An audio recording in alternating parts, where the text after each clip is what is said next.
Comienzo mientras, para ir ahorrando tiempo ya, con la presentación del taller que nos ocupa ahora, Continuidad asistencial en insuficiencia cardíaca. Tengo conmigo a 4 excelentes ponentes. Comienzo con la doctora Maite Basurte, del Hospital Universitario de Navarra, jefa de sección de Cardiología Clínica, hospitalización, insuficiencia cardíaca y cardiopatías familiares. A mi derecha tengo a Eva Delgado Silveira, doctora en farmacia, especialista en farmacia hospitalaria. Es jefa de sección del Servicio de Farmacia del Hospital Ramón y Cajal, responsable del área de hospitalizados y, concretamente, del paciente crónico mayor, trabajando en la unidad de agudos de geriatría. Y, además, es miembro del grupo coordinador del grupo de trabajo de Cronos de la SEF. A mi derecha tengo al fondo a José Luis Trillo Mata, doctor en Administración y Dirección de Empresas y también farmacéutico. Su vida laboral está centrada en la gestión y en la economía del medicamento. Incorporado al Servicio Valenciano de Salud en 1994 y en la Dirección de Farmacia de la Agencia Valenciana de Salud en 2007-2015, y actualmente es responsable del Servicio de Farmacia de Atención Primaria del Departamento Clínico de Malvarrosa en Valencia e investigador colaborador del CIEX, que es el Centro de Investigación en Economía de la Salud en la Universidad Politécnica de Valencia. Y, por último, a mi izquierda tengo a Noemí Lobato Martínez, farmacéutica, es farmacéutica adjunta, vocal de farmacéuticos de Oficina de Farmacia no titulares en la Junta de Gobierno del Colegio Oficial de Farmacéuticos de Zaragoza, y máster en Nutrición de Dietoterapia y Alimentación y, además, alumna del grado de Nutrición Humana y Dietética. Vamos a empezar con la doctora Maite Basurte, cuando quiera, por favor. Para no, ahora hablar. Ya está. Sí.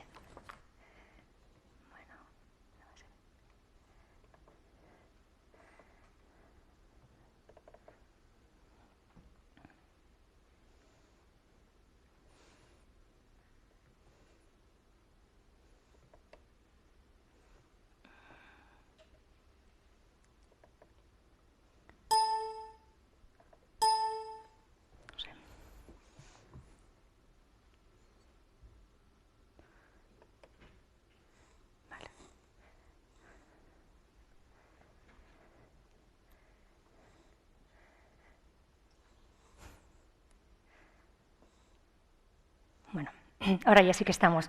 Bueno, pues como decía Raquel, muchas gracias por la presentación.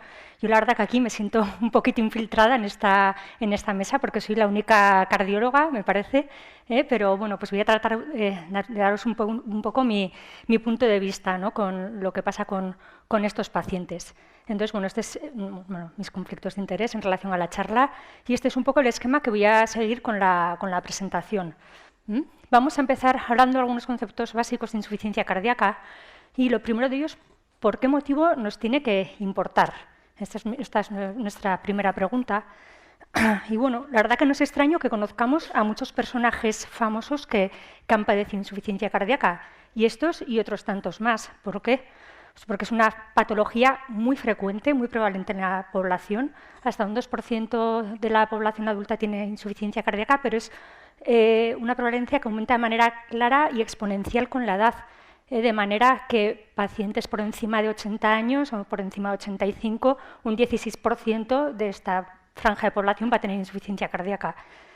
Esto se traduce que a lo largo de nuestra vida 1 de cada 5 personas va a desarrollar insuficiencia cardíaca. En esta sala no estamos muchos, pero a unos cuantos nos toca que la desarrollemos. Vale, es frecuente, pero además es que es grave. Grave quiere decir que tiene una mortalidad elevada. A los 5 años han fallecido la mitad de los pacientes y tiene una mortalidad que es peor que muchas de las formas o que la mayoría de formas de cáncer, tanto en varones, pues una mortalidad peor que el infarto, o en mujeres también, mortalidad peor que el cáncer de mama o el cáncer de ovario. Mortalidad también más alta que el infarto de miocardio, hablando de nuestra especialidad. Pero además de ser una patología letal, es que además afecta mucho a la calidad de vida de los pacientes y este es un poco el la trayectoria que llevan nuestros pacientes con insuficiencia cardíaca, que tienen un curso progresivo, va poco a poco peor. Estos picos que vais viendo corresponden a descompensaciones con ingresos. Cada ingreso, como veis, supone una bajada en el escalón de la enfermedad, y esto es así de forma progresiva hasta que el paciente fallece. Y el paciente además ve afectada todos los ítems que veis en la parte derecha de la diapositiva: movilidad, actividades cotidianas, tienen dolor, tienen ansiedad. O sea, de tal manera que la insuficiencia cardíaca, el paciente tiene una calidad de vida peor que la mayoría de formas de cáncer, eso es la insuficiencia cardíaca global, pero si nos vamos a las formas de insuficiencia cardíaca más avanzadas, es la patología con peor calidad de vida de todas las patologías crónicas que tenemos, peor que el Alzheimer, peor que el ictus. Bueno, es frecuente, es grave, pero es que además es cara, es súper cara. Supone el 2,5% del coste sanitario global, lo cual es una auténtica barbaridad. Y una cosa muy interesante a destacar es que el 70% de este coste se produce durante las hospitalizaciones de los pacientes. Como sabéis, es la primera causa de ingreso en mayores de 65 años. Son ingresos que tienden a ser prolongados, al menos una semana. Y además, cuando un paciente ingresa, la probabilidad de reingreso al año es de un tercio. Entonces, bueno, la verdad que estos números, la verdad que un poco marean, pero es que si tenemos un poco en cuenta lo que cuesta un día de estancia hospitalaria, el servicio meramente hotelero, que serían 650 €, la estancia global de un paciente nos viene a costar 5.200 €, fijaros, 10 ingresos de 10 pacientes nos cuesta este dinero, 52.000 €. Imaginaros lo que nos podemos ahorrar sin más evitando la hospitalización de 10 casos de insuficiencia cardíaca. Con lo cual podemos adivinar que el intentar evitar los ingresos va a ser además uno de los objetivos en el manejo de la enfermedad. Pero bueno, esto de la insuficiencia cardíaca, ¿qué es? Bueno, en realidad es un síndrome clínico al cual llegamos por distintas patologías, por distintas noxas que afectan al corazón. Lo que importa es que una vez que aparece se comporta ya de una manera común, en la cual aparecen una serie de síntomas y de signos muy característicos, pues un paciente que está cansado, que se sofoca con cualquier cosa que hace, que se tiene que incorporar en la cama, que se hincha. Y esta serie de síntomas y signos nos permiten diagnosticar la enfermedad si demostramos afectación estructural del corazón y elevación de péptidos natriuréticos o evidencia de congestión. Una vez que tenemos el diagnóstico, va a ser muy importante definir si el paciente tiene una fracción de eyección conservada o deprimida. Ahora enseguida os comento esto un poco más. Y el paciente en realidad lo vamos a clasificar teniendo en cuenta 3 cosas básicas. La primera, ¿qué causa le ha llevado a tener insuficiencia cardíaca? La segunda, ¿en qué situación funcional está el paciente? ¿Está poco afectado o casi nada, que sería una clase funcional 1, o está con síntomas en reposo, una clase funcional 4? Esto tiene efecto pronóstico y tiene repercusión en los tratamientos. Y tercero, lo tenemos que clasificar según qué fracción de eyección tiene el paciente. La fracción de eyección hace referencia a la fuerza contráctil del corazón para eyectar la sangre, ¿no? Entonces hablaríamos de fracción de eyección reducida si tiene menos de 40%, ligeramente reducida entre 40 y 50 y preservada si es más de 50. Os he traído aquí unas imágenes de unos vídeos de ecocardiograma para que tengáis una cierta idea de lo que vemos los cardiólogos en distintos escenarios de pacientes con cardiopatía. A vuestra derecha en la imagen pues veis un corazón que se contrae con normalidad, sería una fracción de eyección preservada, y a la izquierda, que se me va esto, a la izquierda veis o se veía un corazón bien, bueno, pues que se contrae de manera muy pobre, una fracción de eyección deprimida. Esto es súper importante para orientar el tratamiento de los pacientes, como iremos viendo. Bueno, además de esta clasificación, tenemos que tener en cuenta 2 ideas más.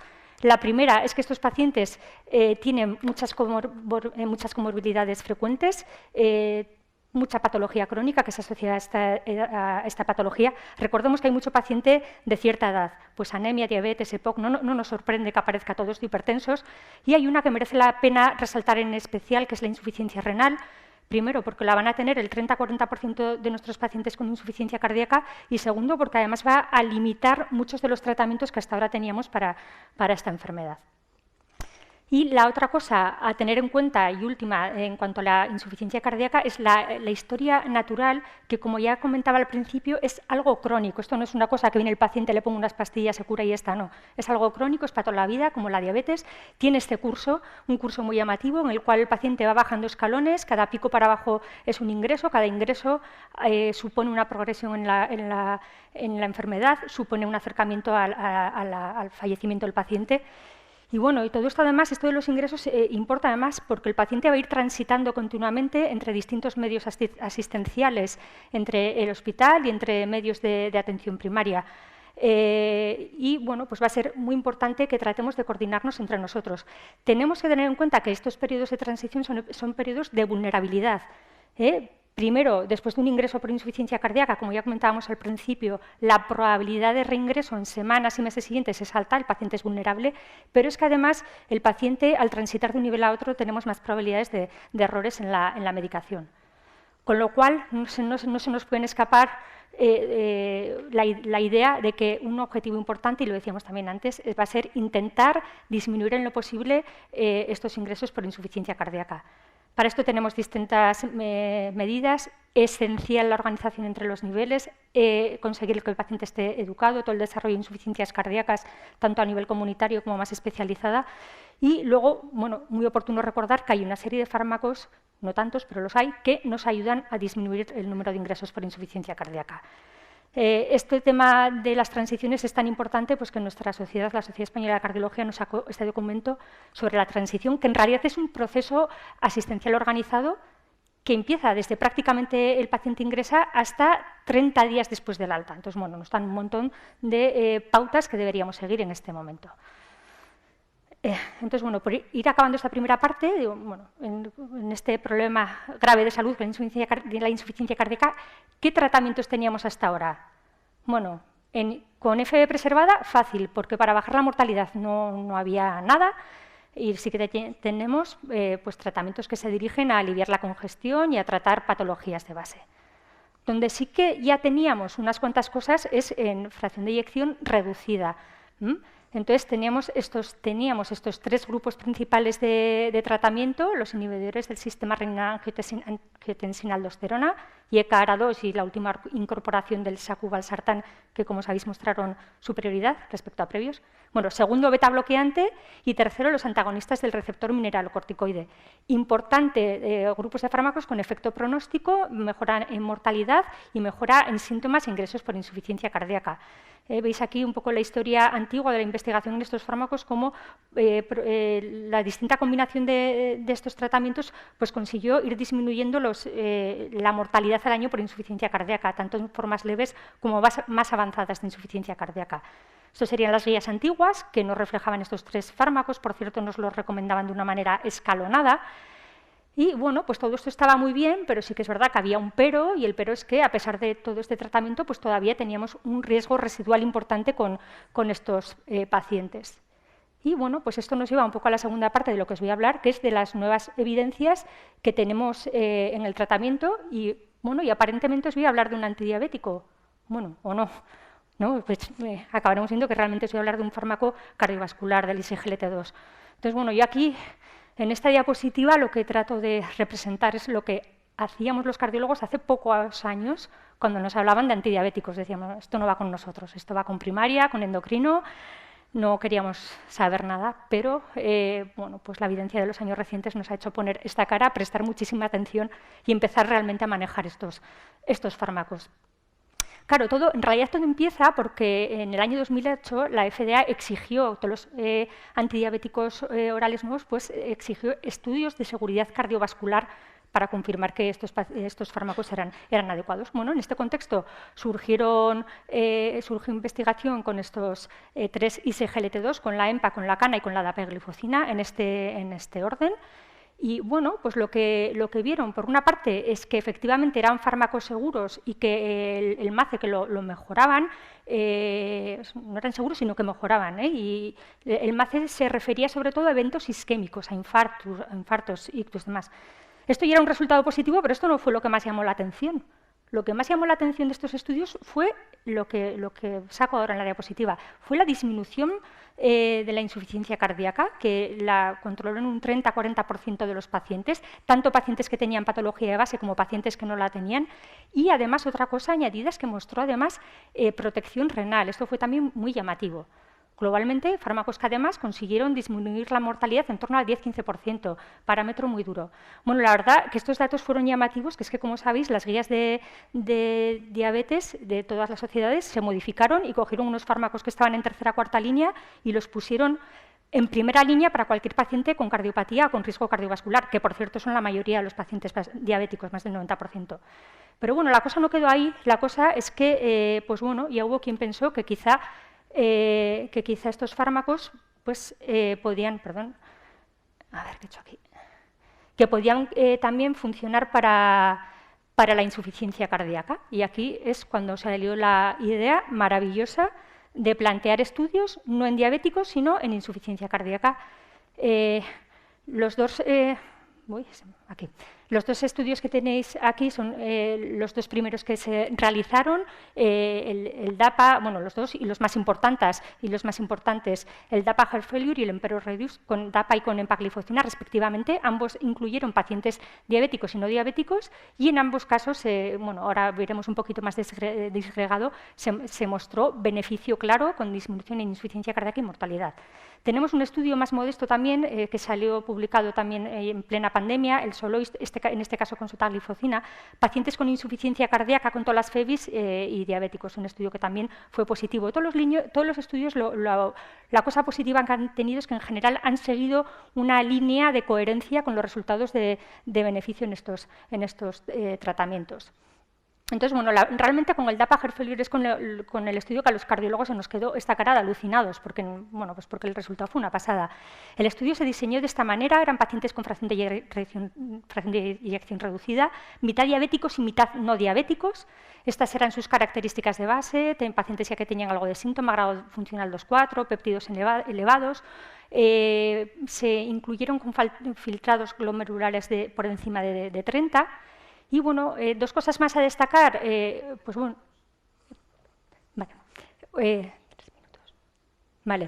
a destacar es que la población reflejaba a los pacientes de vida real y que los pacientes estaban muy bien tratados respecto al resto de tratamientos de insuficiencia cardíaca. Resultado, pues bueno, fue totalmente la bomba, disminución del 26% de riesgo de muerte y de hospitalización. Destacar además que los dos componentes del objetivo primario fueron positivos, tanto la muerte como el empeoramiento por insuficiencia cardíaca, y que además el tratamiento fue eficaz desde pronto, desde los primeros 28 días.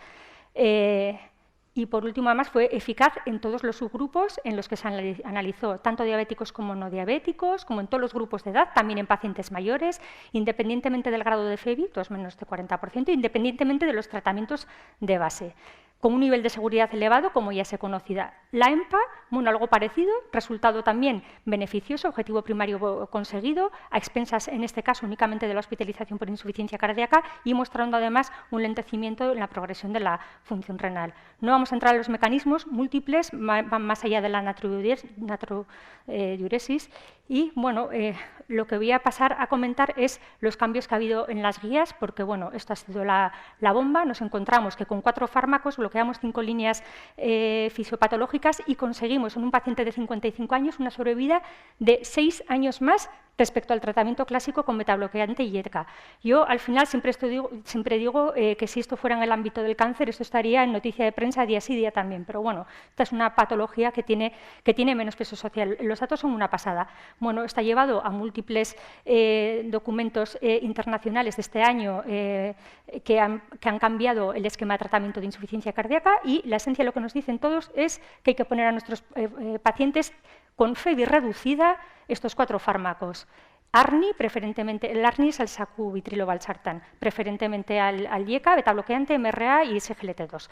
Nos lo expresan de distintas maneras, esto nos lo dijo así la europea hace 2 meses. Los SGLT2 entran por la puerta grande, DAPA o empagliflozina, con una indicación 1A para estos pacientes diabéticos y no diabéticos. Incluso en las guías nos dan recomendaciones de cómo deberíamos introducir estos fármacos. Es que estamos haciendo un tratamiento combinado. Estamos haciendo algo ya análogo también a los oncólogos con varias líneas.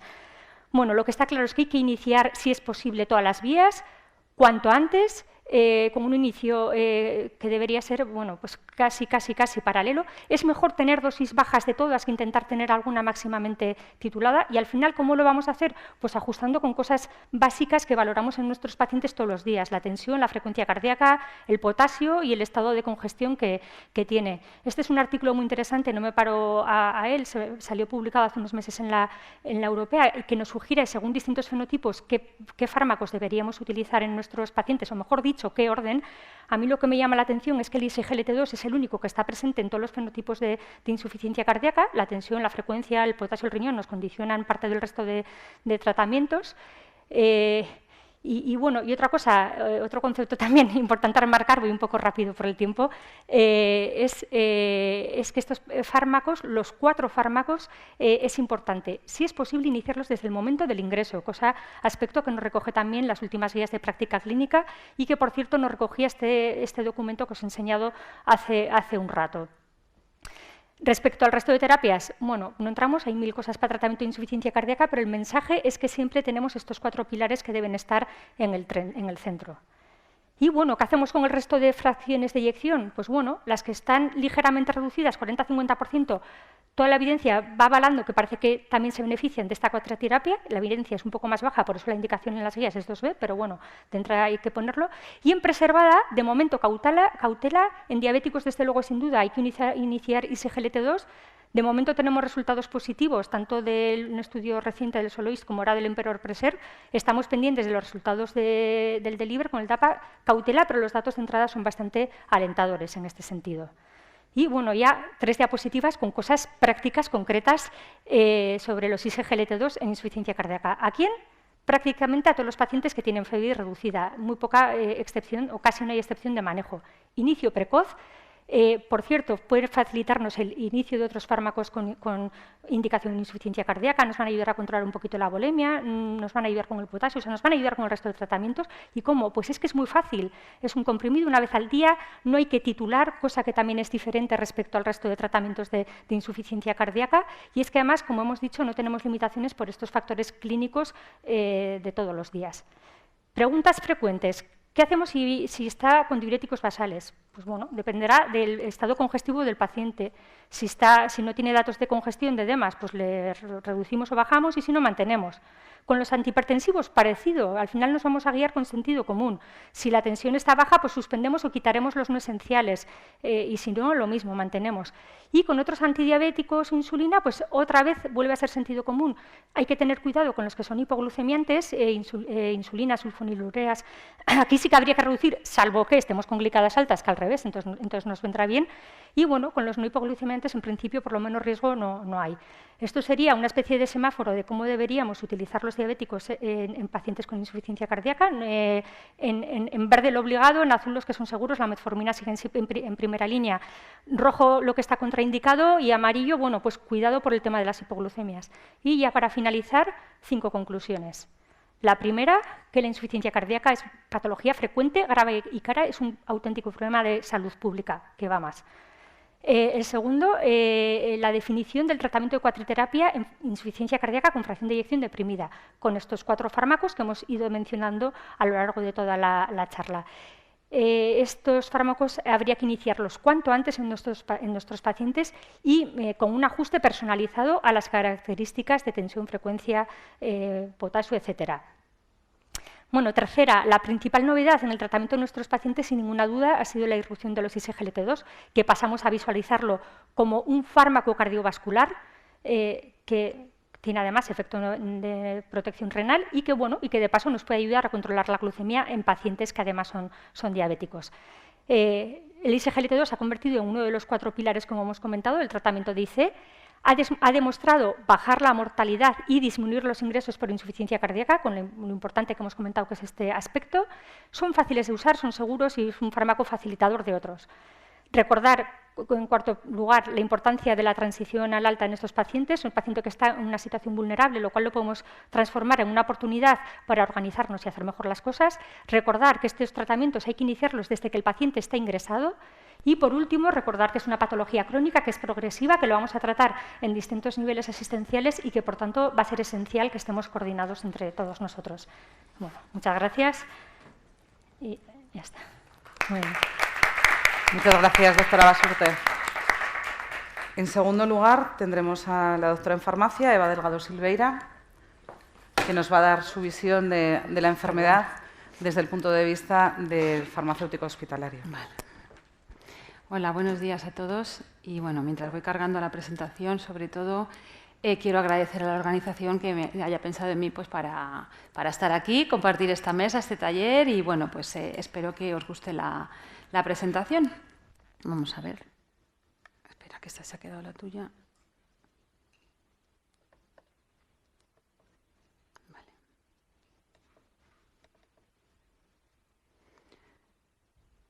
Bueno, a ver.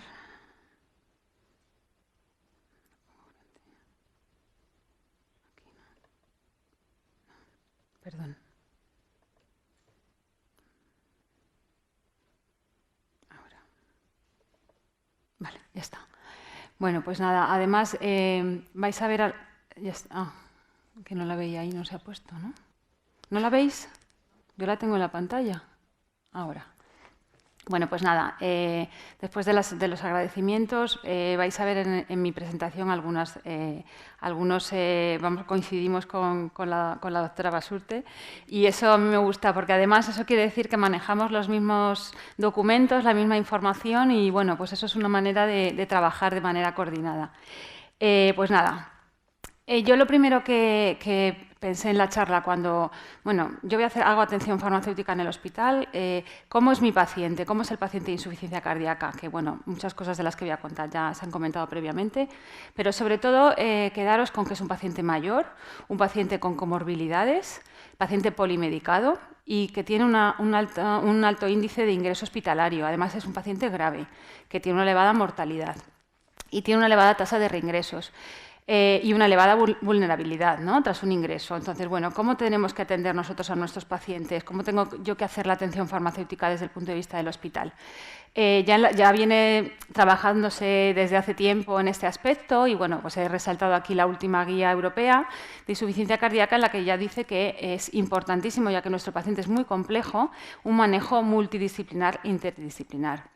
Tiene que estar centrado en el paciente, es decir, que tenemos que atender sus demandas, sobre todo en fases avanzadas de la enfermedad, tenemos que adaptarnos pues, a sus circunstancias personales, tenemos que ser flexibles y eso, es importante que los equipos sean multi-interdisciplinares. ¿Y cuáles son los objetivos del tratamiento? Pues sobre todo, bueno, prevenir la progresión de la enfermedad, por supuesto, reducir la mortalidad, reducir los ingresos hospitalarios y las visitas a urgencias. Entonces, tenemos aquí nuestro paciente en el centro con un montón de profesionales que estamos alrededor y yo creo que lo que quizá todavía puede que nos falte es un poco la coordinación entre todos, ¿no? La coordinación, que además yo creo que es imprescindible no solo dentro del hospital o en otros ámbitos de la asistencia, sino entre nosotros, ¿no?, entre diferentes niveles. Y luego también es muy importante estar coordinados para abordar las diferentes fases de la enfermedad de los pacientes, ya que no es lo mismo cuando el paciente se sospecha que va a desarrollar una insuficiencia cardíaca, como cuando ya la tiene instaurada o cuando ya está en una fase avanzada de la enfermedad, que lo que requiere son cuidados paliativos. A mi modo de ver, en el hospital, la actividad asistencial en los pacientes con insuficiencia cardíaca se basa en estos 4 puntos.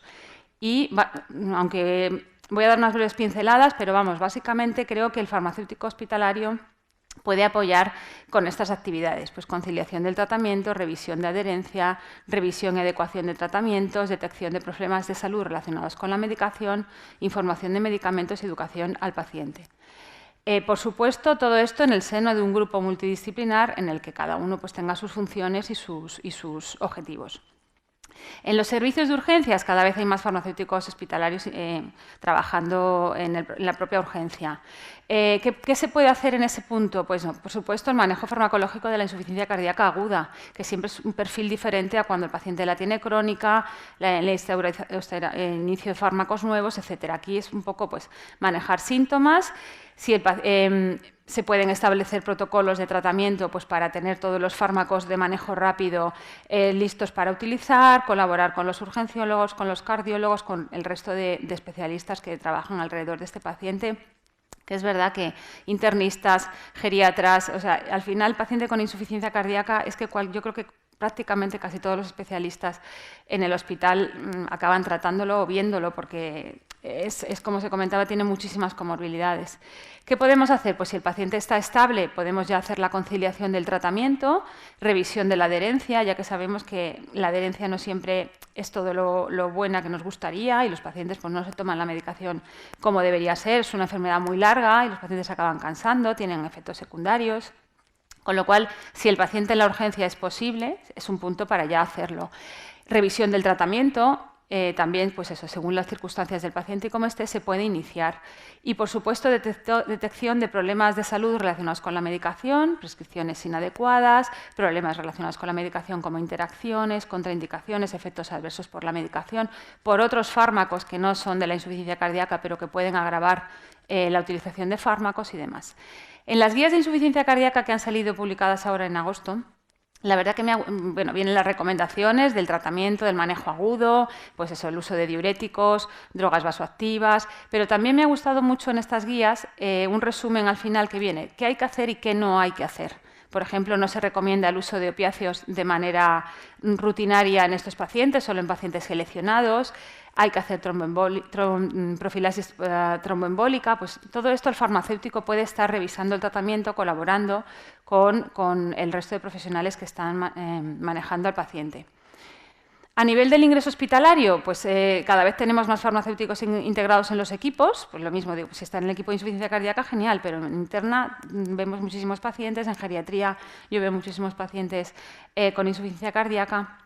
Y es un momento óptimo para hacer el manejo farmacológico de la insuficiencia cardíaca, que como ya ha comentado mi compañera, cada vez se está viendo que de manera más precoz hay que iniciar los fármacos, porque se está viendo que eso es lo que reduce realmente la mortalidad, que es lo que nos importa. Conciliación del tratamiento, por supuesto, si no se ha hecho previamente en la urgencia hay que hacerla ya cuando está en la planta, revisión de adherencia o bien con el propio paciente o con sus cuidadores, manejo de las comorbilidades, que también pues, nos va a hacer cómo abordarlo el tratamiento farmacológico no solo de la insuficiencia cardíaca, sino de otras patologías.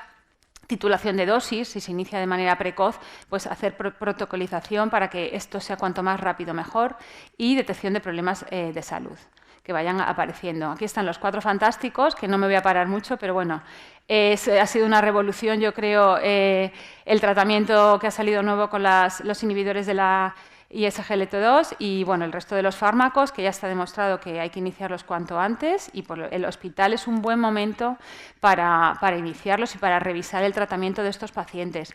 También es importante quitar fármacos que ya hace unos años eran los que se utilizaban, pero que ahora ya se está viendo que por su toxicidad o por posicionamiento terapéutico ya hay que irlos relegando. Entonces, cuando el paciente ingrese es importante pues, revisar estas cosas. Si el paciente tiene fibrilación auricular, pues también puede ser un buen momento para ponerle un anticoagulante de acción directa. Bueno, pues revisar que no lleva duplicidades, que yo hace poco vi una paciente que ingresó que llevaba IECAS y ARA2, que eso no tiene ningún sentido, lo único que hace es incrementar la toxicidad. Entonces, bueno, pues este es un punto importante para revisar. Las comorbilidades no cardíacas, pero que tienen los pacientes de insuficiencia cardíaca, pues lo mismo. Si nos ingresa un paciente y está con antidiabéticos orales, que ya se está viendo que no benefician para la insuficiencia cardíaca, encima le pueden producir daño, pues es el momento de retirarlos. Iniciar pues, con los nuevos inhibidores de la SGLT2.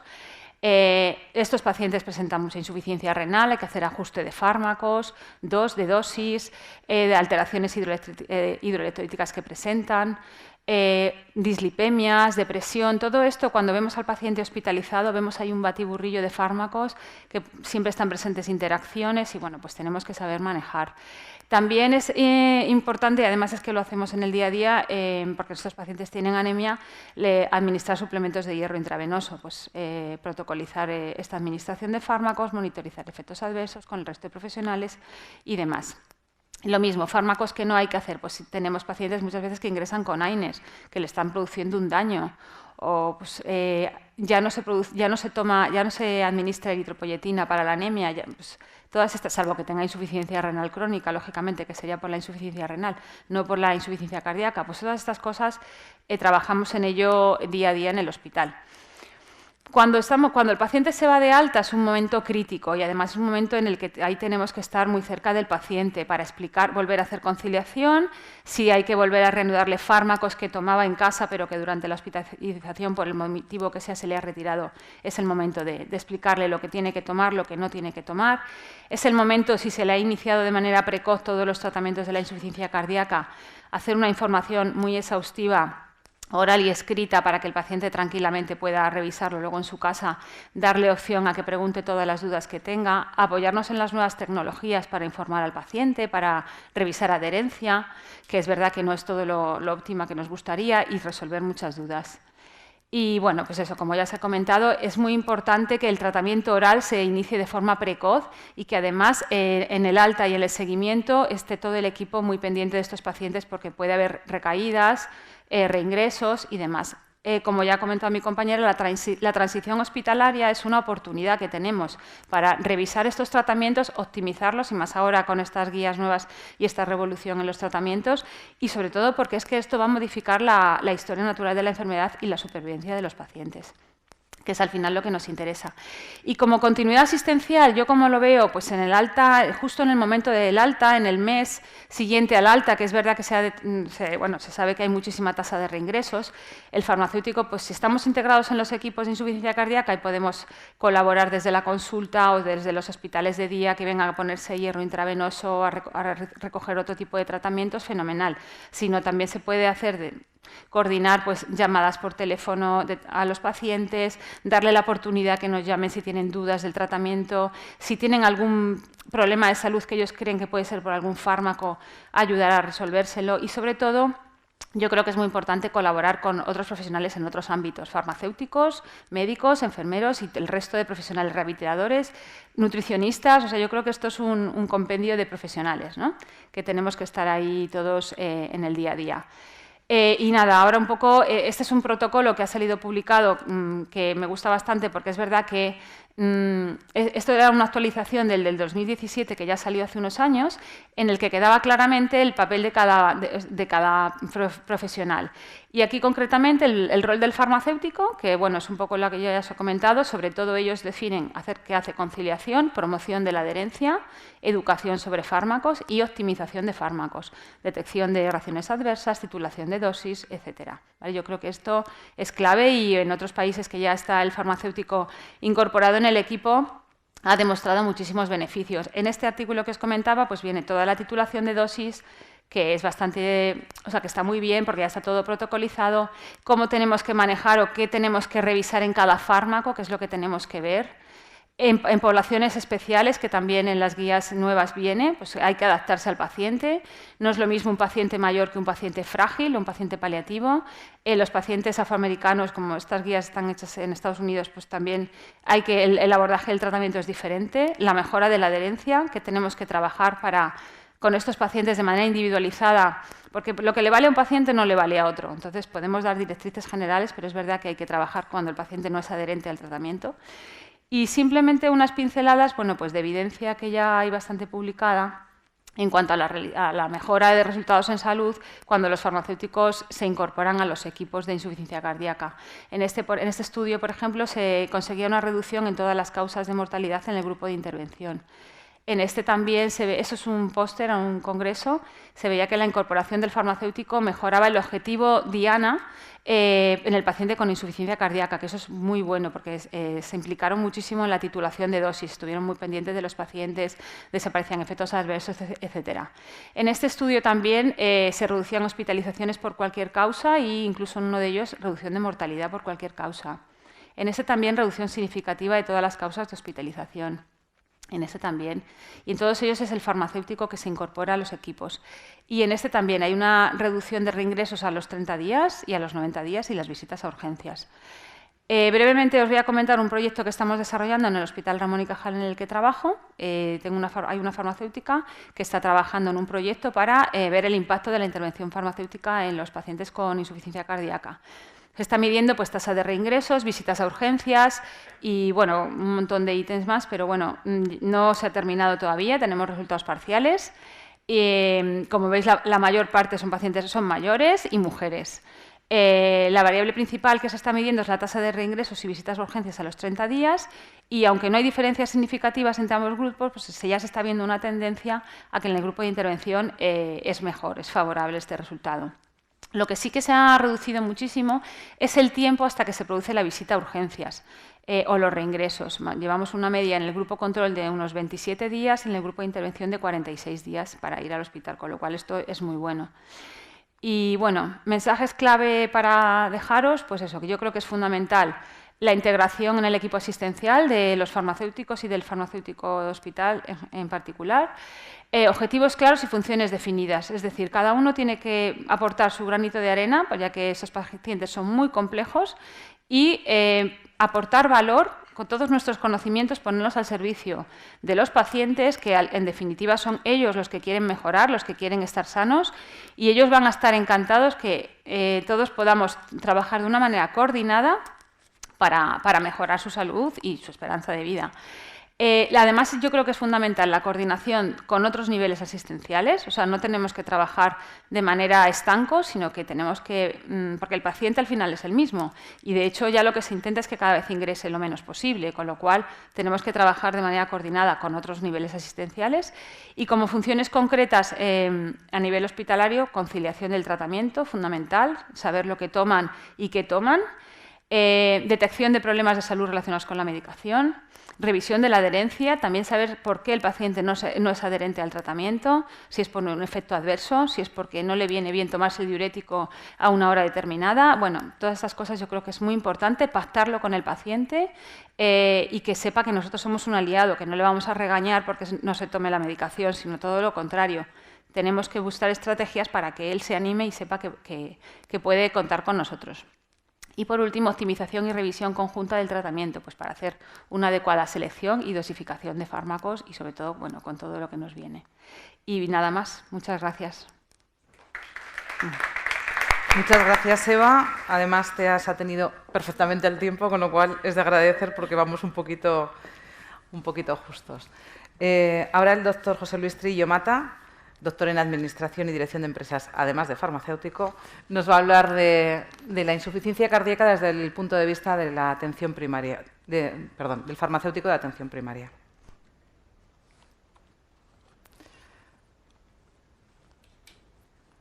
Me ha encantado las dos, me ha encantado. A ver, igual.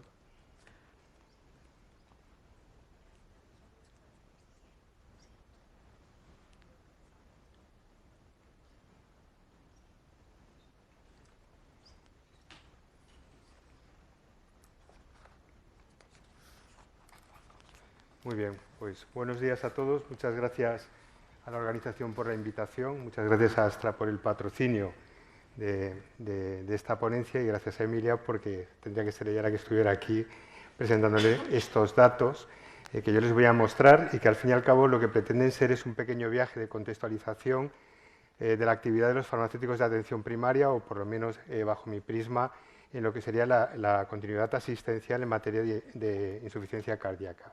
Continuidad asistencial que probablemente tiene diferentes prismas en cuanto a lo que podemos catalogarla desde la parte más personalizada, lo que es la participación de un conjunto de profesionales y que tiene que estar soportada en lo que es elementos de colaboración, ¿no? Sobre todo de participación de las diferentes unidades e incluso buscar agentes externos a lo que es la organización sanitaria, que creo que no se ven muy bien las transparencias, ¿no?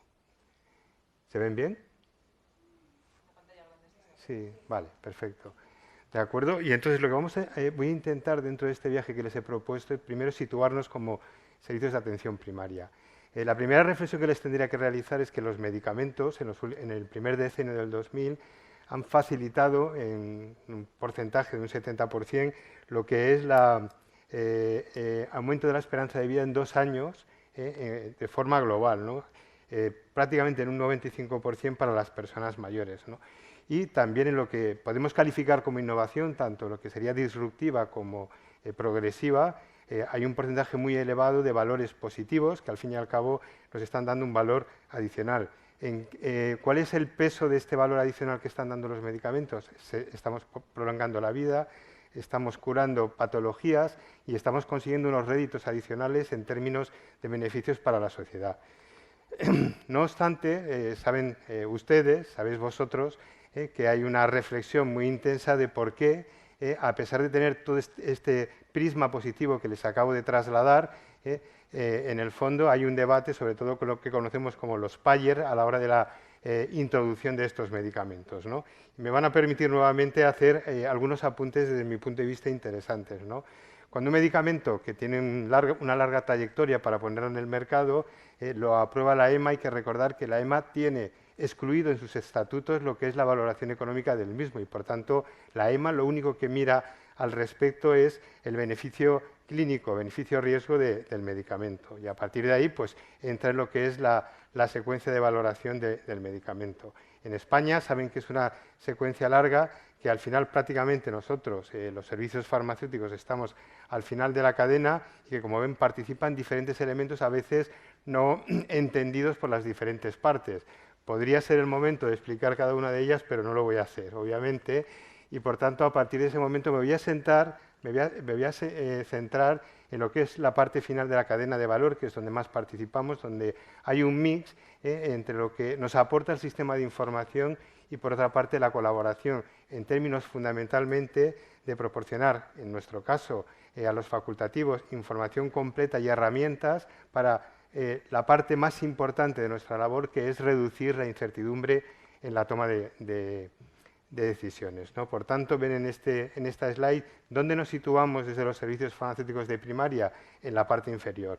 Iría prácticamente desde urgencias a lo que es sociosanitarios, atención primaria y consultas externas. Puestos en un sitio de lo que es nuestra organización sanitaria, vamos a ver qué condicionantes tenemos a la hora de realizar nuestro trabajo.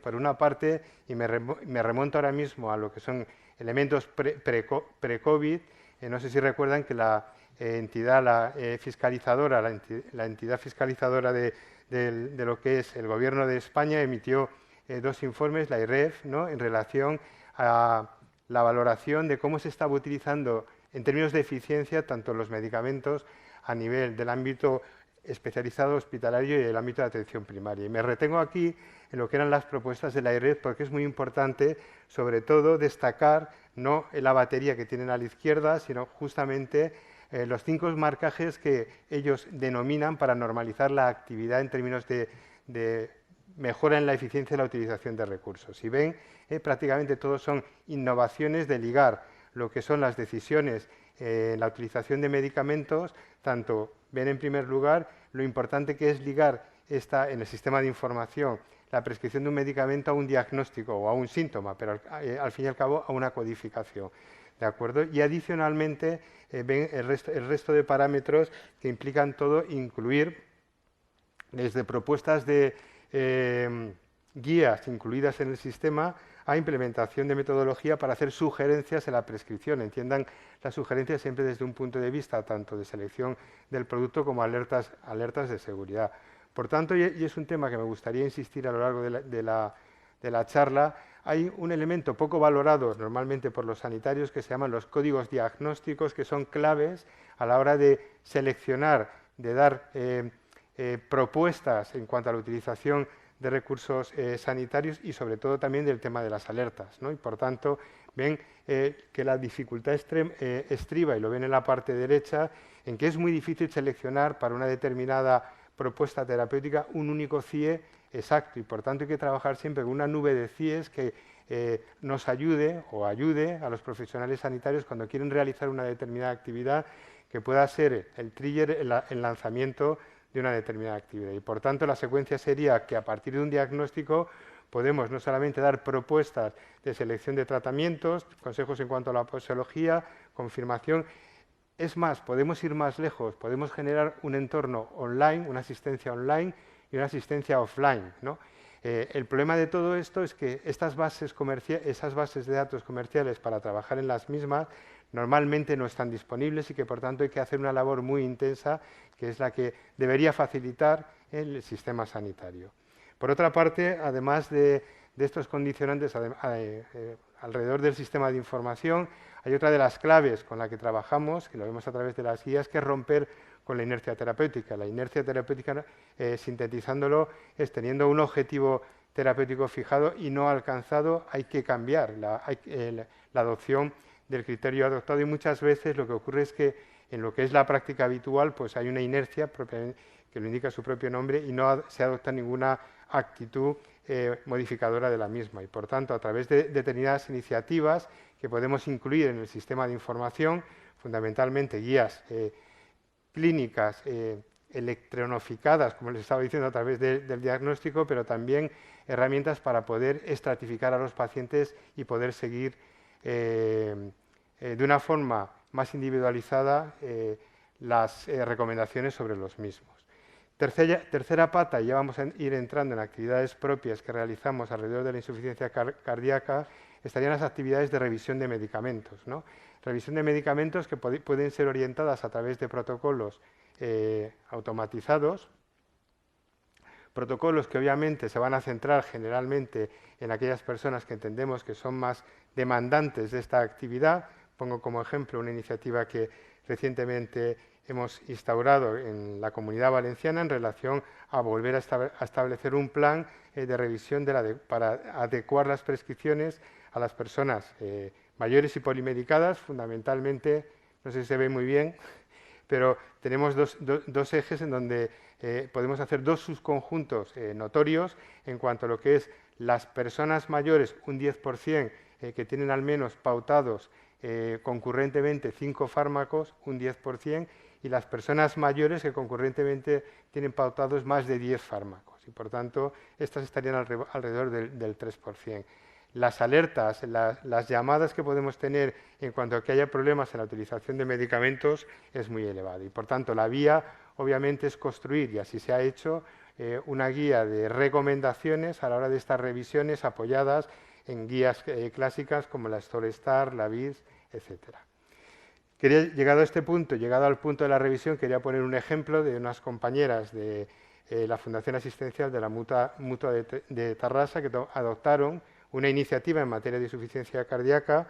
El posicionamiento fue, bueno, queremos revisar para una población, para mis diagnosticados de insuficiencia cardíaca y que hayan tenido un episodio de descompensación en el periodo de tiempo que viene en pantalla y que a su vez observemos que hay una prescripción de fármacos inapropiados para el contexto de la insuficiencia cardíaca que viene en pantalla, antidepresivos tricíclicos, especialmente citalopram y escitalopram, en fin, el pool de medicamentos que viene en pantalla y siguiendo las recomendaciones de la Sociedad Americana del Corazón.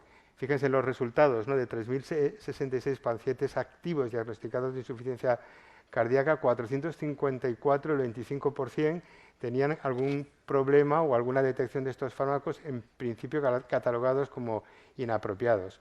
Por otra parte, centrándonos ya en aquellos que habían tenido un episodio de descompensación, seleccionaron 111 pacientes y vieron que el 26% sí que confirmaron que tenía que buscarse una alternativa a la prescripción de estos medicamentos y por tanto es una iniciativa de las que se adoptan en el ámbito de la atención primaria, en el ámbito de los servicios de atención primaria y que tiene una repercusión clara en lo que es no solamente la continuidad asistencial, sino lo que es la relación con nuestra red.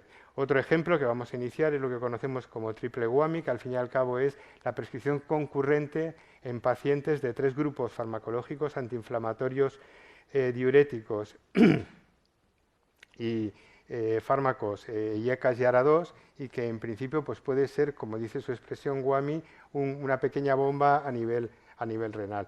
La iniciativa que vamos a adoptar y que en el ámbito de la insuficiencia cardíaca hay bastantes de estos grupos que pueden estar implicados. Fíjese que se ha detectado concurrentemente 15.000 pacientes, lo tienen en la parte derecha, de los cuales serían susceptibles de revisión y muchos de ellos mayores, ¿no? Por tanto, estas son las iniciativas que estamos adoptando y que vienen ceñidas o constreñidas por lo que puedan ser diferentes elementos marcados, ¿no?, por la utilización de los sistemas de información.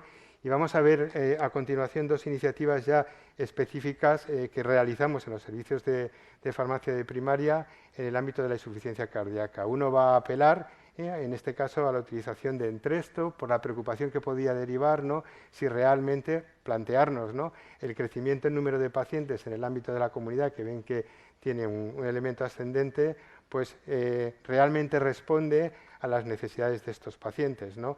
Algunos elementos, bueno, responderán a las necesidades de los pacientes si se acomodan al ámbito de prescripción. Por una parte, pueden ver en la tarta derecha, ¿no?, que aproximadamente el 40% de la prevalencia en insuficiencia cardíaca estaría en el ámbito de la fracción reducida, y si vemos que ya han comentado mis antecedentes, lo que en este caso, cuando tomamos esta secuencia de abordaje de la insuficiencia cardíaca con fracción reducida, ¿de acuerdo?, en tercera línea se situaba el Entresto. Si ven en la parte inferior que están las tartas de las diferentes líneas de abordaje de la insuficiencia cardíaca, independientemente de los nuevos planteamientos que nos han contado, prácticamente Entresto estaba con un 24% de la prescripción de ese conjunto de prescripciones de pacientes, perdón, en el ámbito de la insuficiencia cardíaca con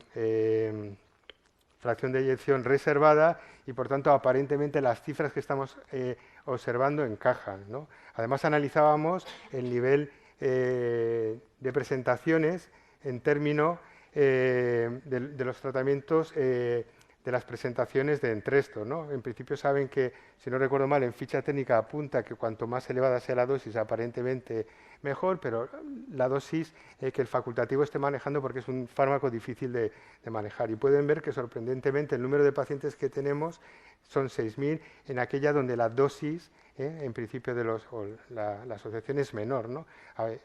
Comentándolo con los cardiólogos, lo que nos venían a decir es que era ajustado a lo que era la práctica suya por las dificultades que tienen en el manejo de este fármaco.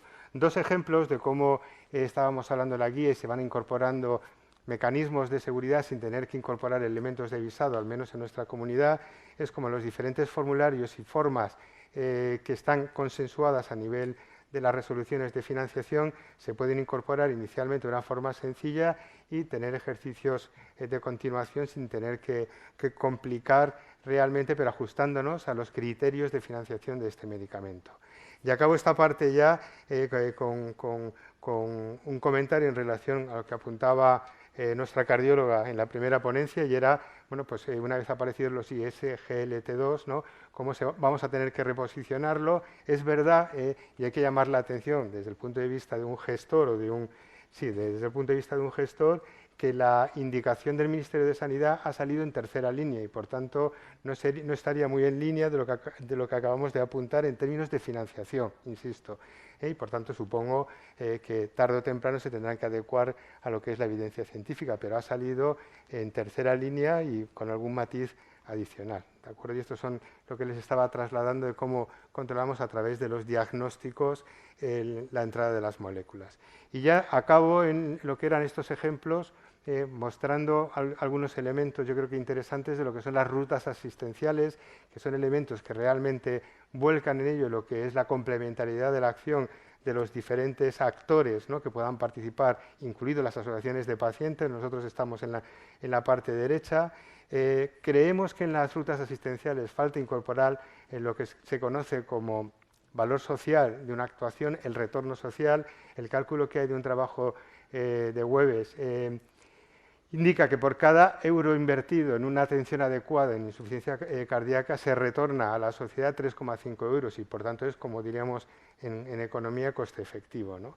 Nosotros tenemos una ruta asistencial desde el año 18, que ha podido avanzar poco porque realmente empiezan a andar en el año 19. Hay algunos elementos que nos han permitido estratificar a la población de la Comunidad Valenciana. Fíjense qué gráfica más bonita, en el sentido que, aplicando los elementos y los datos de la pirámide de Kaiser, fíjense cómo está desagregada lo que es la población valenciana y prácticamente toda la población en color rojo tienen la parte izquierda en lo que es la población sana y vamos escalando en lo que es la población con problemas de cronicidad. Como creo que no se ve muy bien, a la derecha en grande tienen la misma pirámide pero mostrada para la población que tiene insuficiencia cardíaca, 68.846 en la Comunidad Valenciana, y fíjese cómo se ha invertido.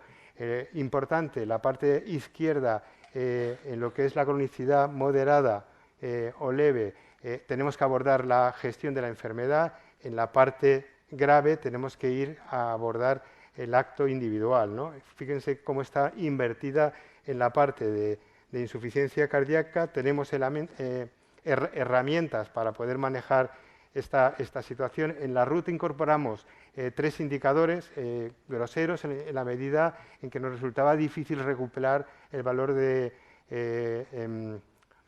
fracción reservada y, por tanto, poder calificar bien a los pacientes a través de su insuficiencia cardíaca. El sistema, por lo menos la historia ambulatoria, no tiene reflejada esta diferenciación y por códigos CIES tampoco lo podemos hacer, ¿no? Bueno, hemos ido trabajando en diferentes indicadores y me quedan 3 slides o 3 mensajes dentro de este contexto, que fíjense que he intentado, por una parte, contextualizar lo que es el sistema de información y qué directrices tenemos a nivel de aplicabilidad del sistema de información. Nosotros estamos ligados a lo que son los mecanismos de financiación. Les he puesto algunos ejemplos reales de lo que estamos avanzando en esta materia, y ahora tres mensajes de lo que nosotros llamamos, por lo menos en nuestra área de salud, clúster de colaboración locales. Nosotros trabajamos mucho con el Instituto de Investigación, el INCLIVA, y con la Universidad Politécnica de Valencia, y les comento tres proyectos, ¿no? Uno está dirigido a lo que conocemos a través de un análisis de modelado de datos de la eficiencia de los diferentes equipos, fundamentalmente de atención primaria. Hay una variable, que es la que les quería mostrar, que se denomina ingresos evitables, que está focalizada en 6 patologías, y una es insuficiencia cardíaca, siguiendo las directrices de la variabilidad de práctica médica que están implementadas en el Sistema Nacional de Salud. Fíjense, lo ven que aproximadamente en mi departamento tenemos anualmente aproximadamente detectadas 300 ingresos por insuficiencia cardíaca que podrían ser evitados. A la derecha tienen la tasa por centro de salud, y una de las iniciativas que queremos iniciar es ver cómo podemos reducir las mismas, además de que podemos focalizarlos en los pacientes. Estamos colaborando con una iniciativa se denomina Big Medilitis a nivel europeo en aras a calificar todo lo que es la prevalencia de personas adultas y de personas, sobre todo mayores, y acabo con esta iniciativa también del Politécnico, donde han generado un algoritmo para intentar, a partir de un entrenamiento por inteligencia artificial, intentar a partir de una población de insuficiencia cardíaca llegar a predecir y separar qué población pudiera ser calificada dentro como insuficiencia cardíaca preservada y insuficiencia cardíaca reducida, ¿no? Y por tanto, la ventaja que tiene es que nos puede ayudar mucho con todo lo que es los estudios retrospectivos, e incluso poder hacer proactivamente la identificación de pacientes que pudieran, y se ha comentado previamente, ser subsidiarios de llegar a ellos antes. Lo han hecho a partir de una muestra de 2.284 pacientes de insuficiencia cardíaca con toda la morbilidad, cogen la morbilidad y a partir de ahí el sistema aprende, y luego lo han proyectado sobre un conjunto de 500 y parece ser que los resultados son bastante buenos. Si juntamos eso a mis pobres indicadores que les mostraba antes, donde no teníamos este dato, realmente podemos ser mucho más específicos en lo que es, por lo menos, ver los resultados de la actividad que estamos haciendo en insuficiencia cardíaca. Muchas gracias.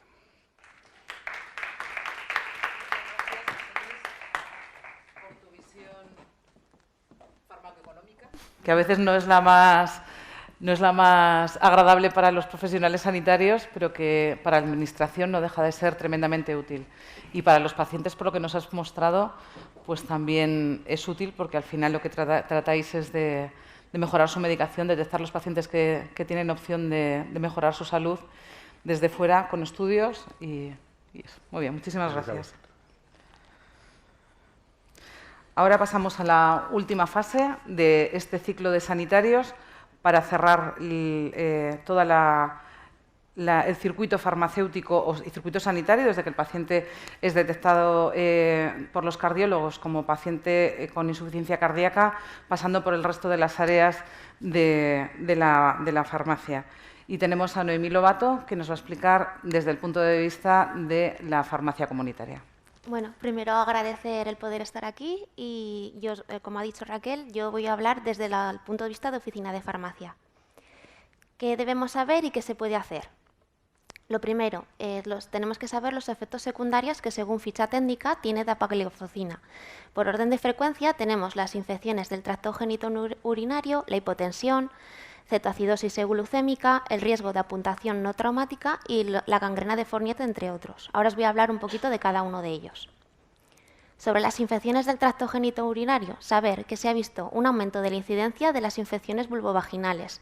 ¿Qué síntomas nos puede decir la paciente? Pues que tiene más picor, irritación, un flujo anormal o incluso olor anormal. Nosotros tenemos que saber que estas infecciones se suelen dar los primeros meses de inicio con el tratamiento, que es de carácter leve y que se solucionan muy bien con el tratamiento adecuado. El problema que nos da pie es que genera menos adherencia. Cuando la paciente ve que tiene infecciones por culpa del medicamento, que más probables por el medicamento, pues genera que deje ese medicamento. ¿Qué podemos hacer desde la oficina farmacia? Dar unas recomendaciones de consejos higiénicos sanitarios, como pueden ser pues, beber abundante agua, aunque aquí hay que hacer un inciso porque los pacientes con insuficiencia cardíaca tienen un volumen limitado de agua que pueden beber, cambiarse el bañador mojado si van a la piscina frecuentemente, utilizar ropa de algodón, no ajustada, que tengan relaciones sexuales sanas, que vayan a las revisiones periódicas con su ginecólogo, no abusar de tampones, todo este tipo de consejos. Sobre la cetoacidosis diabética es ya menos frecuente, pero es mucho más grave. Tenemos que saber que es de aparición rápida, en menos de 24 horas, y que requiere evaluación inmediata. También es súper importante saber que se han dado valores por debajo de 250 miligramos decilitro de la glucemia, por tanto es independiente de esta. ¿Qué síntomas puede decirnos la paciente? Que tenga náuseas, vómitos, dolor abdominal, sed excesiva, aliento afrutado o desorientación. Todo esto nos puede dar pie a pensar que tiene este efecto secundario. Y tenemos que tener precaución con desencadenantes que agravan esta situación, como son la deshidratación, el ayuno prolongado, la reducción de la ingesta calórica, el alcohol, el estrés, cirugías, infecciones o incluso el mal uso de las insulinas. Sobre la hipotensión, saber que se genera hipotensión porque el fármaco genera una diuresis osmótica y una disminución del volumen intravascular. Entonces, tenemos que tener cuidado con pacientes de edad avanzada que utilicen diuréticos y IECA o ARA2. Sobre el riesgo de apuntación no traumática y la gangrena de Fournier ya son mucho menos frecuentes, pero son mucho más graves. Sobre el riesgo de apuntación no traumática, saber que hay que tener cuidado con pacientes que hayan tenido amputaciones previas, que tengan enfermedad cardiovascular periférica o neuropatías persistentes. Y sobre la gangrena de Fournier, el paciente nos puede decir que tiene más irritación, picor, inflamación en la zona perineal y puede dar incluso fiebre. Otros cambios que genera el medicamento son cambios en los niveles de los lípidos, aumento del hematocrito y disminución del aclaramiento renal, pero solo al principio. Una vez sabemos todo esto, pasamos a las interacciones. ¿Qué interacciones tiene el fármaco? Farmacocinéticamente, al no actuar por la vía del citocromo P450, no tiene ningún tipo de ni inhibe ni inducen esta vía. Entonces, con medicamentos que sigan esta vía no van a tener ninguna repercusión. Pero farmacodinámicamente tenemos que saber que con diuréticos, tiacídicos o de lasa, insulina y secretagogos de insulina, como son las sulfonilureas, hay que tener cuidado con los diuréticos porque generan mayor riesgo de deshidratación y de hipotensión. En situaciones en las que esto hay que tener también mucha precaución son, pues, por ejemplo, que tenga vómitos excesivos, diarreas, edad avanzada o temperaturas muy altas. Y lo que suele ser necesario es un reajuste de la dosis del diurético. Y con insulinas y secretagogos de la insulina porque generan mayor riesgo de hipoglucemias. Combinados con esto, porque dapagliflozina por sí sola no. Y también lo mismo, suele ser necesario un reajuste de la dosis de la insulina y del secretagogo. Ahora, ¿qué podemos hacer desde la oficina de farmacia? Desde la atención farmacéutica, lo primero, cuando el paciente entra por la puerta y nos pide este medicamento, unos consejos al paciente a la hora de la dispensación. En indicación, si el paciente nos refiere ciertos síntomas, tenemos que estar atentos por si esos síntomas nos dan pie a que algo esté sucediendo incorrectamente. seguir los resultados clínicos que nos pueda traer el paciente a la farmacia o incluso los que podamos hacer nosotros desde la oficina. Monitorizar y revisar el manejo de sus medicamentos y conciliar su tratamiento, desde lo que realmente toma a lo que tiene prescrito. ¿Qué consejos son los que se les pueden dar a los pacientes con insuficiencia cardíaca? Primero, tiene que entender muy bien que su enfermedad es una enfermedad crónica, progresiva y que tiene fases más estables y fases menos estables, por lo que tiene que tener tiene que ser muy importante que tenga una buena adherencia al tratamiento. También que cuando le demos el medicamento, saber reconocer los efectos secundarios que pueda tener para que pueda prevenirlos. Identificar también posibles problemas con interacciones si pueda tener diuréticos o insulinas o secretagogos prescritos y, muy importante, recomendar un estilo de vida sano, es decir, que haga ejercicio físico moderado. Si están, también aquí hay que hacer un inciso porque si está con insuficiencia cardíaca de manera desestabilizada suelen recomendar más reposo, pero bueno, ejercicio físico moderado, una buena hidratación, que consuma menos grasas, más frutas y verduras y sobre todo precaución con la sal.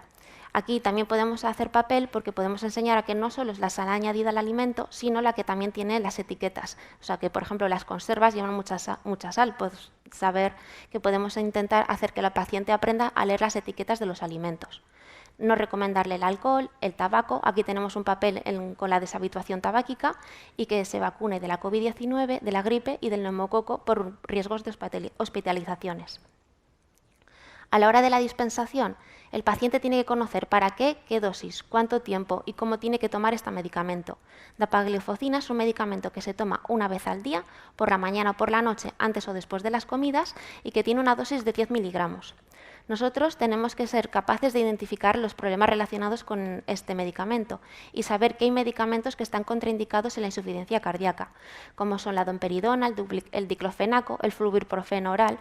Esto, por ejemplo, es el litifen, el que tenemos como una FP, la hidroxicina, los ICOS-2, entre otros.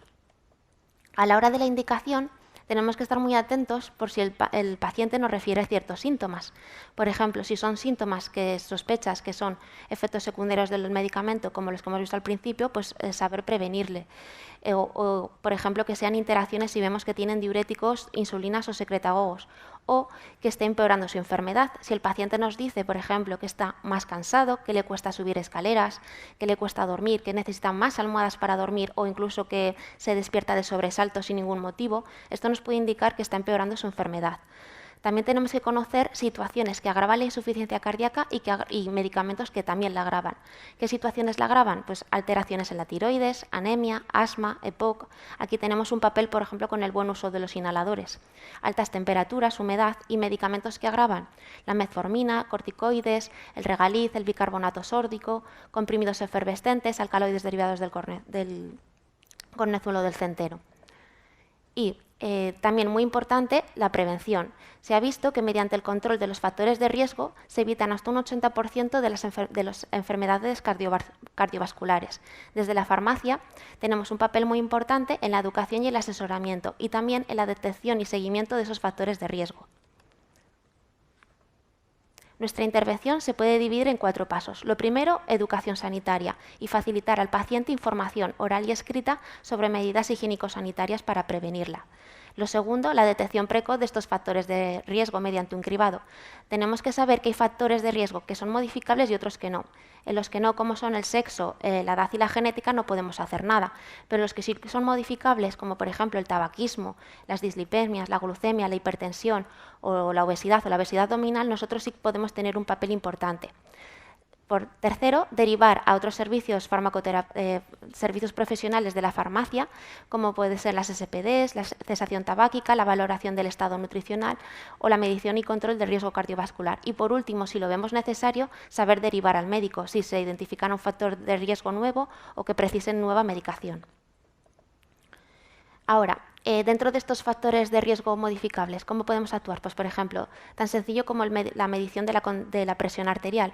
Tenemos la posibilidad de medir aisladamente una presión en el paciente y si vemos que nos da valores de mayores de 14,9, podemos empezar a pensar que quizás tenga una tensión arterial alta. Entonces, tenemos también la posibilidad de derivar a servicios como el AMPA o el MAPA que nos dan más información. El AMPA es un aparato que tú le das al paciente, se lleva a su casa y se hace 3 mediciones por la mañana antes de la medicación y 3 mediciones por la tarde, durante al menos 5 días. Luego este aparato viene a la farmacia y tú miras los niveles de tensión que ha tenido. Si te dan valores mayores de 13,5 o 8,5, puedes empezar a pensar que tenga problemas de tensión. Y el mapa es un aparato que tú le colocas al paciente y que programas que tenga mediciones cada media hora durante el día o cada hora durante la noche. Luego el paciente viene a la farmacia y ves los valores que ha tenido. Si tiene, por ejemplo, durante el día valores mayores de 13,5 o 8,5, también puedes pensar lo mismo. O si en el descanso 12,7 o una media a lo largo del día de 13,8. Todo esto nos puede indicar que tenga una tensión arterial alta. ¿Cómo podemos intervenir? Pues aquí tenemos una tabla con los diferentes valores de tensión que nos pueden dar y los factores de riesgo, diabetes con lesión organodiana o condiciones clínicas asociadas. Con esto podemos ver que podemos hacer desde no hace falta intervenir o simplemente un cambio en el estilo de vida hasta incluso llegar a que necesite a farmacoterapia inmediata y por tanto tengamos que derivar al médico. También tenemos un papel muy importante en el control de las dislipemias. Tenemos que poder hacer ver al paciente que la medicación no es una cura, que es una prevención y que se tiene que complementar siempre con un adecuado estilo de vida. Sobre la glucemia tenemos la posibilidad nosotros de hacer mediciones aisladas en la farmacia y también de poder enseñar a utilizar bien los dispositivos de insulina. Tenemos que incidir en que tenga una buena nutrición y si el paciente es diabético que tenga un buen control de los pies. Y por último, sobre el servicio del riesgo cardiovascular, tenemos 3 objetivos. Primero, medir y controlar ese riesgo cardiovascular a través de unas tablas validadas que veremos a continuación, que nos permiten estratificar ese riesgo y establecer unas prioridades de actuación. Aquí tenemos una tabla de cómo vemos que se estratifica el riesgo entre el tipo de pacientes y la edad. Por ejemplo, si el paciente es aparentemente sano, pero tiene una edad mayor de 70 años, vamos a las tablas SCORE2 Older Person. Si es menor de 70 años, las tablas SCORE2. Luego os explicaré lo de estas tablas. Pero ya si el paciente tiene una enfermedad renal crónica establecida, tenemos que saber que ya el riesgo es muy alto. O si tiene hipercolesterolemia familiar, lo mismo, el riesgo es muy alto. Con diabetes, si tiene un buen control de la diabetes sin factores de riesgo y sin lesiones de órgano diana, el riesgo es medio. Pero ya si tiene lesiones de órgano diana, el riesgo es muy alto. Y si ya tiene enfermedad cardiovascular, el riesgo es muy alto. Y también es el riesgo muy alto en enfermedad cardiovascular aterosclerótica establecida. Sobre las tablas SCORE que hemos hablado, este año ha habido una actualización. Hasta ahora en Europa había 2 tablas, las de riesgo bajo y las de riesgo alto. Nosotros en España tenemos las de riesgo bajo por la dieta mediterránea. Y ahora hemos tenido una actualización y en Europa ahora hay 4 tablas. En España seguimos en riesgo bajo, pero también existen riesgo medio, moderado y alto. O sea, muy alto y alto. La diferencia que hay, primero, esta es la tabla que ahora seguimos en España y ahora mide morbimortalidad, es decir, eventos fatales y no fatales. El rango de edad ahora se ha subido a los 89 y los parámetros que siguen son la presión arterial, el sexo, si es fumador o no, y el colesterol ahora es colesterol no HDL. Con esta tabla, con todos los datos que tenemos del paciente, vamos a ella y nos da unos colores verde, naranja o granate según la posibilidad de que sufra un evento cardiovascular o no. Y así podemos establecer unas prioridades de actuación con el paciente. Con todos estos datos que podemos obtener desde la farmacia, podemos hacer un estudio y derivar a otros servicios, pues desde que necesite una valoración de la adherencia, derivar al médico, pasar al servicio de cesación tabáquica, dar un buen consejo nutricional, revisar el uso de sus medicamentos o incluso el seguimiento farmacoterapéutico. Y a modo de conclusión, tenemos que saber que dapagliflozina tiene una nueva indicación. Ahora no solo van a entrar pacientes diabéticos con esta medicación, sino que también con insuficiencia cardíaca de fracción de eyección reducida, tanto diabéticos como no diabéticos. Que tenemos que saber identificar los posibles problemas con su medicación, desde falta de adherencia, interacciones, duplicidades, y saber advertir al paciente posibles efectos secundarios para que pueda prevenirlos. Y por último, ayudar a mejorar la salud del paciente, mejorando su riesgo cardiovascular, controlando la tensión, la glucemia, las alteraciones lipídicas que pueda tener, deshabituación tabáquica y reforzando la nutrición y el ejercicio. Bueno, y ahora, a modo final, ya para terminar, un caso práctico. Bueno, entra Concha en la farmacia y nos pide su medicación y nos dice que quieren su medicación porque se quiere ir al pueblo, porque necesita aire fresco, porque ella se pasa el día mareada. Y tú revisas su medicación y te das cuenta que lleva diuréticos, como ya sabemos ya sabías por su insuficiencia cardíaca, pero también dapagliflozina. ¿Qué podemos pensar? Pues sí, como hemos hablado antes, ¿no? ¿Alguien quiere decir algo? Que no sé si he oído. Eso es. Pues, por ejemplo, podemos estar pensando que si lleva diurético y dapagliflozina puede tener una hipotensión, por tanto, ¿cómo tenemos que actuar? Pues mirar la tensión. Es tan fácil como eso. Pero bueno, era un caso así sencillito, para ver si habéis estado atentos. Y ya está. Muchas gracias por todo.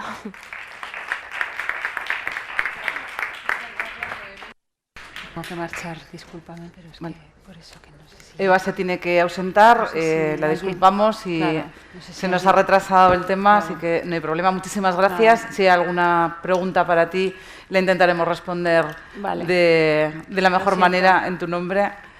Quisiera saber si hay alguien que tiene alguna pregunta en la sala para poder realizar. Sí, por favor.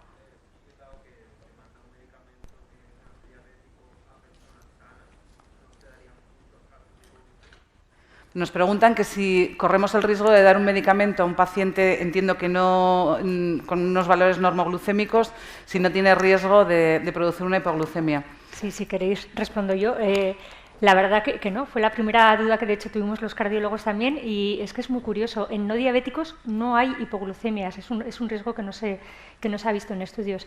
De hecho, los pacientes que sí que pueden tener hipoglucemia con este fármaco son pacientes diabéticos, pero habitualmente no es porque se les haya añadido un SGLT2, sino habitualmente es porque se les ha añadido estando tratado ya con una sulfonilurea, con una insulina que a lo mejor hay que reducir y demás. O sea, de hecho, la mayor precaución que hay que tener es a reducir en diabéticos reducir, al menos que tenga niveles altos de glucemia. En no diabéticos no, ha sido muy, muy curioso. O sea, de hecho, es más, la mayoría de efectos secundarios relacionados con el fármaco en no diabéticos son también menores.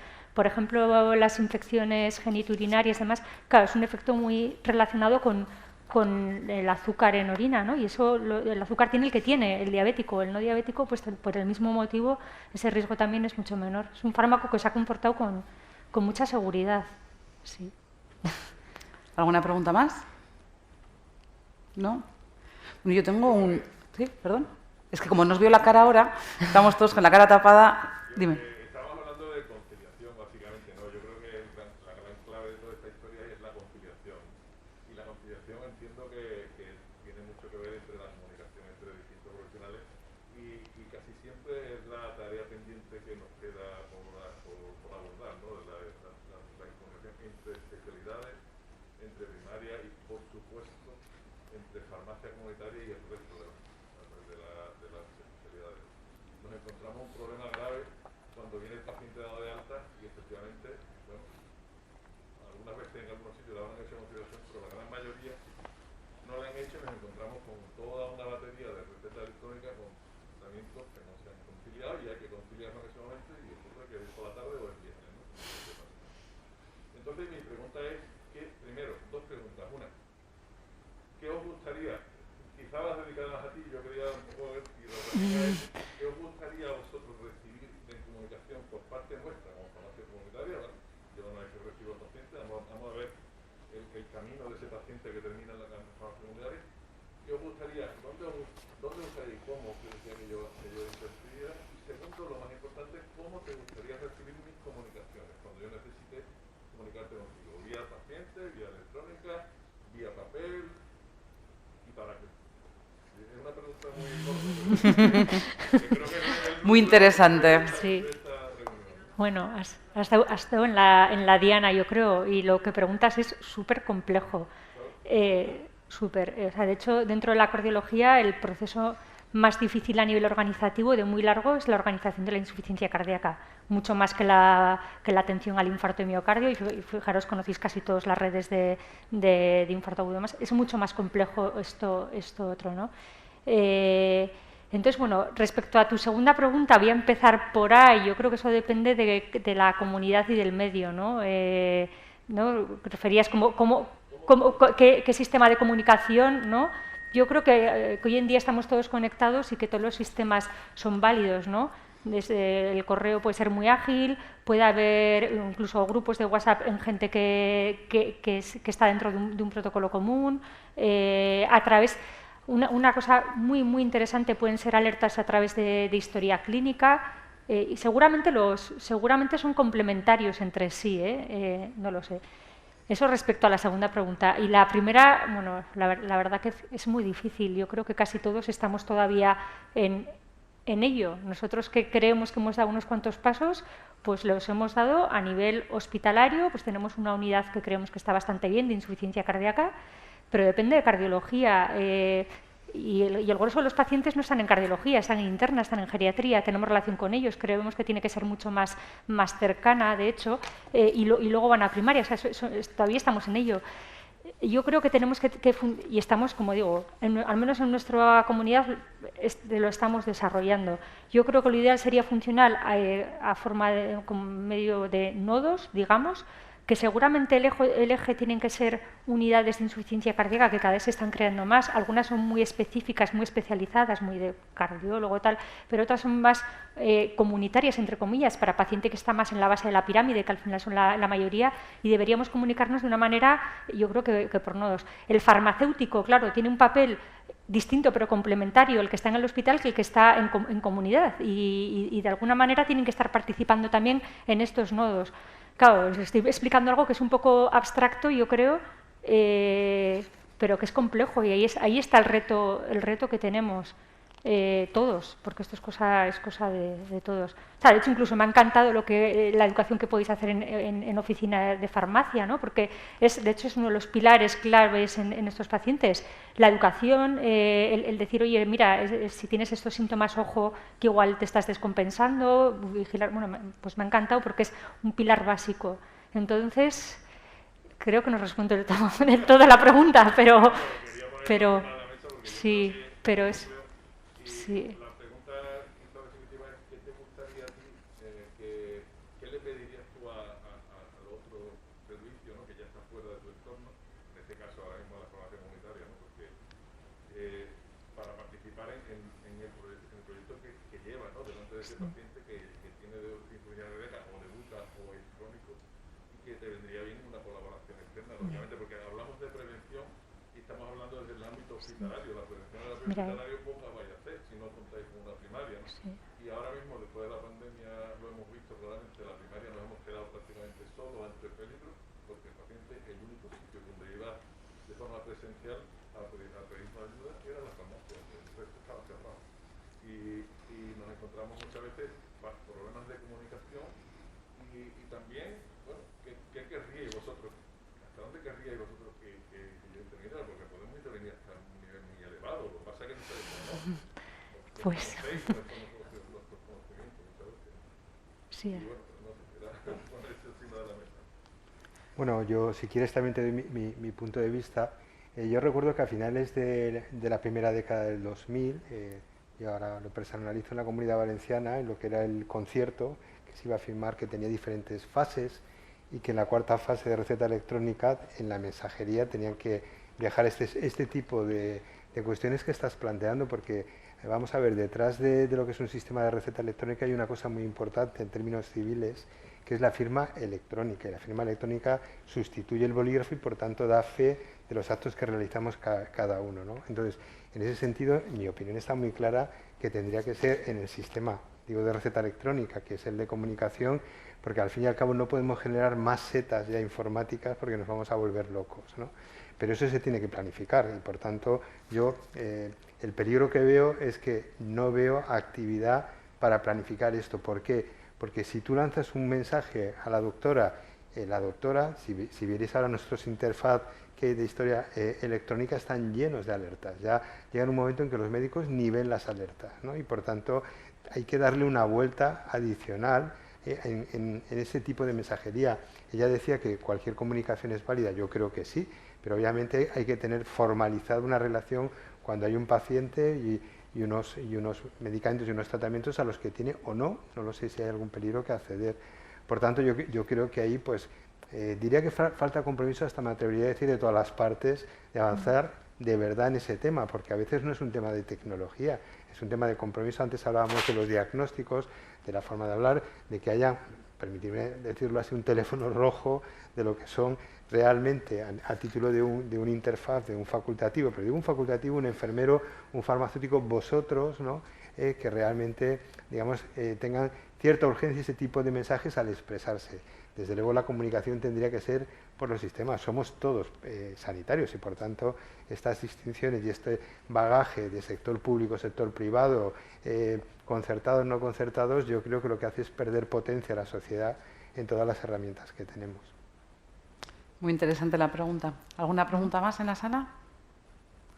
Bueno, pues si os parece, a modo de conclusión, de resumen, creo que han salido 3 Cs muy importantes, que han sido coordinación entre los diferentes niveles, colaboración entre los diferentes profesionales sanitarios y comunicación entre ellos. Los habéis puesto en la mesa los 4 ponentes. La doctora Basurte nos ha explicado que la insuficiencia cardíaca es una enfermedad con un elevado coste de hospitalización y que el principal objetivo en el tratamiento es disminuir estos reingresos, porque disminuyen la calidad de vida con cada ingreso. Actualmente existen 4 tratamientos concomitantes muy importantes, con una nueva incorporación terapéutica, como son los inhibidores de la sitagliptina, que mejoran globalmente el estado de salud de los pacientes, tanto con insuficiencia cardíaca como insuficiencia renal, diabetes mellitus, etcétera, y que se deben iniciar desde el momento del ingreso.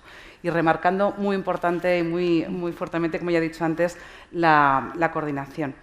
Eva Delgado nos ha explicado la atención farmacéutica desde el punto de vista de la farmacia hospitalaria y ha destacado la importancia del manejo multidisciplinar basado en el paciente, en su situación individual, para mejorar su estado general y, sobre todo, disminuir reingresos y mortalidad.